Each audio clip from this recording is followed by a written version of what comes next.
Welcome to this presentation on writing objectives.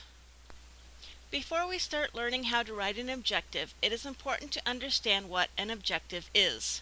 By definition, a learning objective is a statement that tells what learners should be able to do when they have completed a segment of instruction. The most explicit learning objectives describe what learners can do to demonstrate what they have learned. What learners do must be observable so that the learners know that they have learned and what they have learned. Here is an example of a learning objective for an emergent literacy lesson on the letters B, P, and D. Objectives can be written at the lesson level, the course level, or various other levels such as units, blocks, or chapters. These different levels of objectives are equally precise and concrete descriptions of learning outcomes.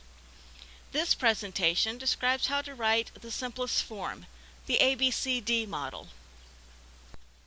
The ABCD model consists of the A, audience, B, behavior, C, condition, and D, degree. Here are 4 examples of objectives using the ABCD model. Given 10 drawings of geometric figures, the learner will circle all of the polygons. Given a paragraph, the student will underline at least 90% of the verbs. The student will list at least 6 of the steps in the instructional design process in the correct order.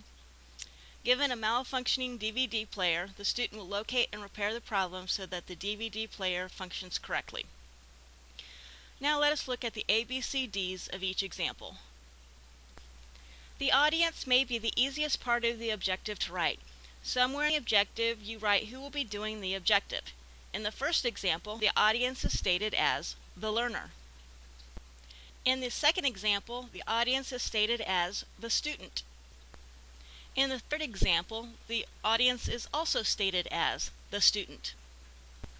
In the last example, the audience is again stated as the student. When writing your lesson plans, if the plan is for a one-on-one lesson with one student, you can state the audience as the child's first name. For example, given magnetic alphabet letters, Bob will identify the letters B, P, and D with 90% accuracy. The behavior is a description of the end behavior or action that will demonstrate learning. This is the most critical part of the objective and usually involves the use of Bloom's verbs. In the first example, the behavior is to circle the polygons. In the second example, the behavior is to underline the verbs. In the third example, the behavior is to list the steps in the instructional design process. In the last example, the behavior is to locate and repair the problem. The description of the conditions of demonstration is the second most critical part of a learning objective. This component of the objective describes the tools or information that the learners will be given when they demonstrate their learning. In the first example, the condition is given 10 drawings of geometric figures. The condition of the second example is given a paragraph. The condition of the third example was not explicitly stated. Usually when students list, they list in writing, but today it could be listing orally or in other methods. Therefore, it is best to explicitly state the condition and not imply the condition. The condition of the last example is given a malfunctioning DVD player. The final part of an objective is the degree. This statement describes how well the learner must do for you to say the learner has achieved the objective. Degree can be stated using the following methods: accuracy, number of errors, number of correct answers, time, consistent with an established standard, consistent with a stated standard, and consequences. In our 4 examples of objectives, the degrees are stated differently. In the first example, the degree is stated by number of correct responses, all. In the second example, the degree is stated as a percentage correct, at least 90%.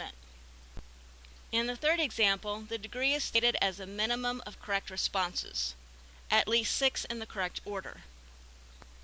For the last example, the degree is stated as a consequence. so that the DVD player functions correctly.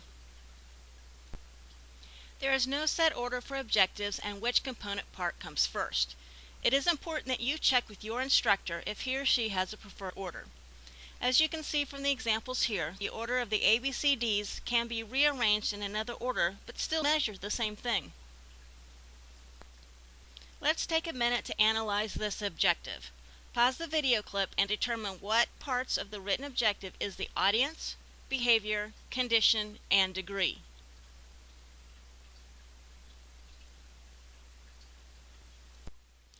Given a page of text, the student will identify the letters F, W, M, T, and N correctly 8 out of 10 times. The audience of the objective is the student. The behavior is to identify the letters F, W, M, T, and N correctly. The condition is given a page of text. The degree is 8 out of 10 times. Did you correctly identify these items? This has been a presentation of the ABCD model of writing objectives. There are many different models and various adaptation of models. Check with your professor for the specifics of what he or she is looking for in objectives.